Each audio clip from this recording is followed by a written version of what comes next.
Taiwan is condemning Beijing's decision to extend military exercises and demanding a stop to the intimidation. China's military is continuing with its drills around the island, describing them as, quote, normal exercises conducted in its own waters. 中方的立场正当、合理、合法，我们的举措坚定、有力、适度。中方的军事演训公开、透明、专业，符合国内法、符合国际法、符合国际惯例，旨在向肇事分子发出警示，对台独势力进行惩戒。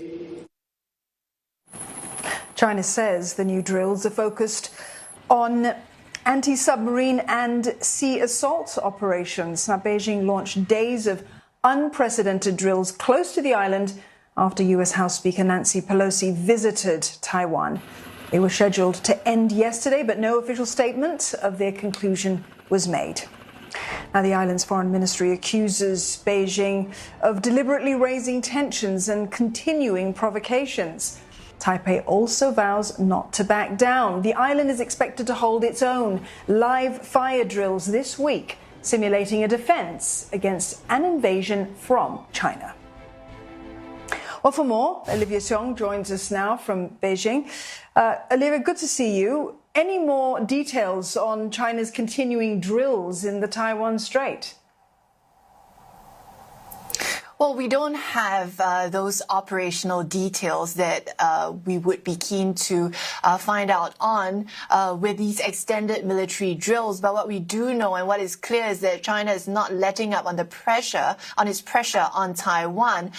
These drills had been scheduled, as you mentioned, to just last 4 days until noon yesterday, but there had been no official word from the Chinese military until today, when it announced that it would be continuing these drills near Taiwan, and that these would focus on anti-submarine and air-to-ship strikes. And we saw just a short while ago new footage being released by state media where we saw warships and fighter jets and helicopters being deployed in these operations. But what we don't know is the extent and the area being covered by these operations. We know that in the last few days of these war games, operations had been conducted in 6 different areas around Taiwan and circling the island. But this time we don't know where these drills are being located exactly. We also don't know how long this extended military drills will last for. That is something that the Defense Ministry and the Foreign Ministry here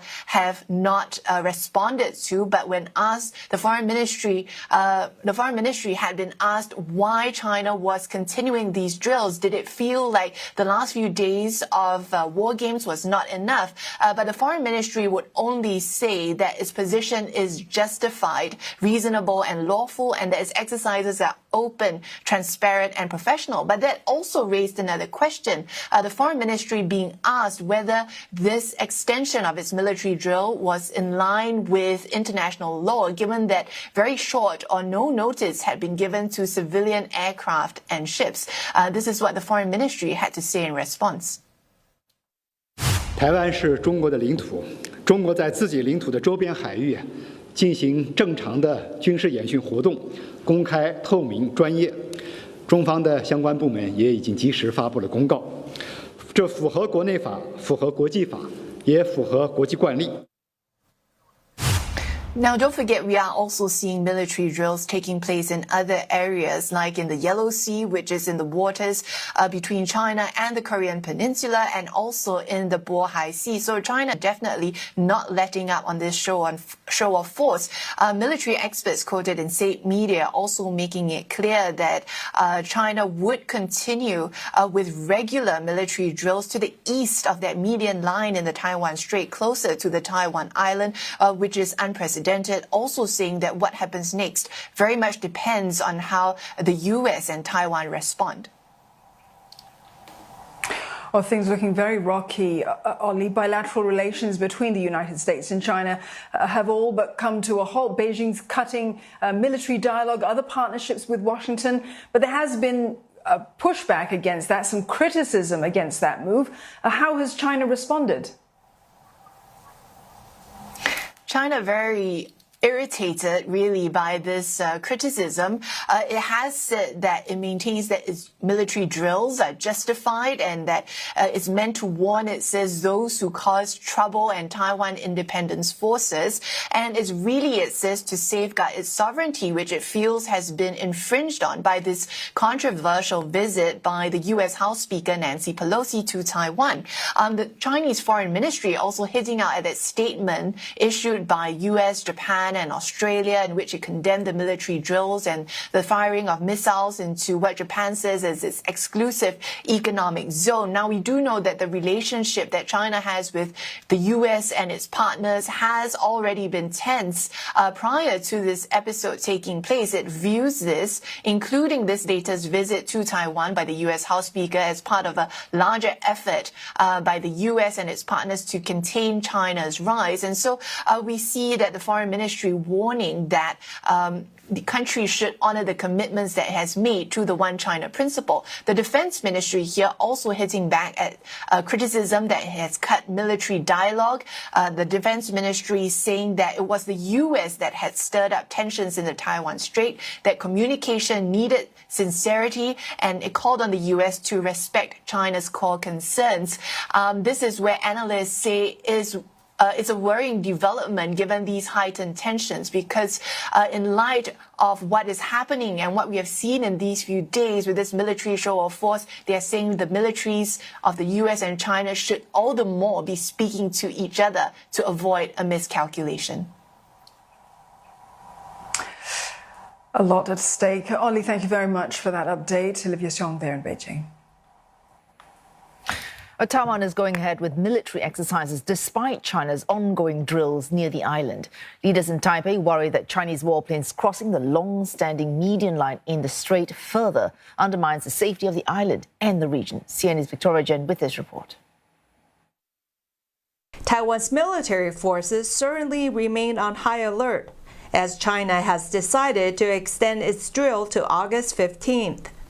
Based on the latest press conference, officials condemn China's provocative actions, saying that they're changing the status quo.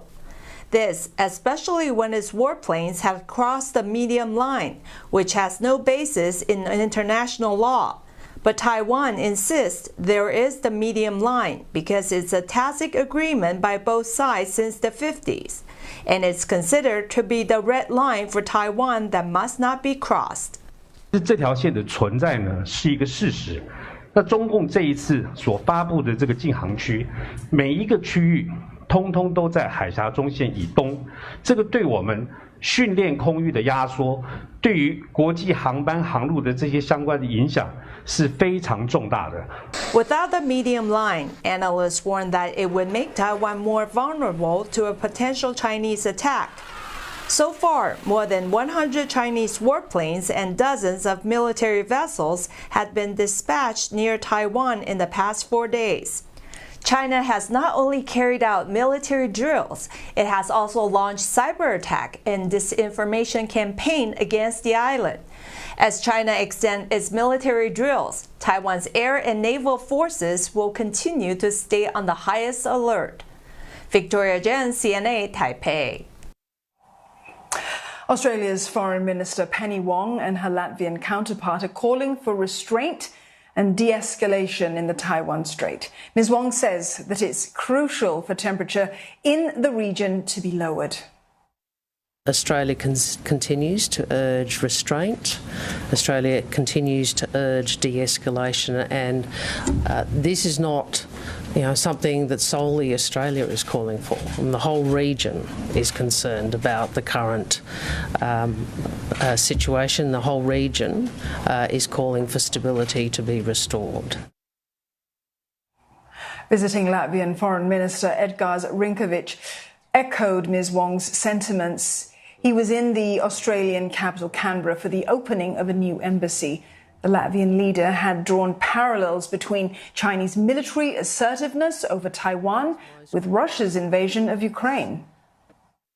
China is also very carefully watching what is happening in Europe, what is happening in Ukraine, and I think country adjusts its policies and also its stance in this part of the world. So from that point of view, it is very important that we work together and we provide the same kind of message of the need to have a restraint.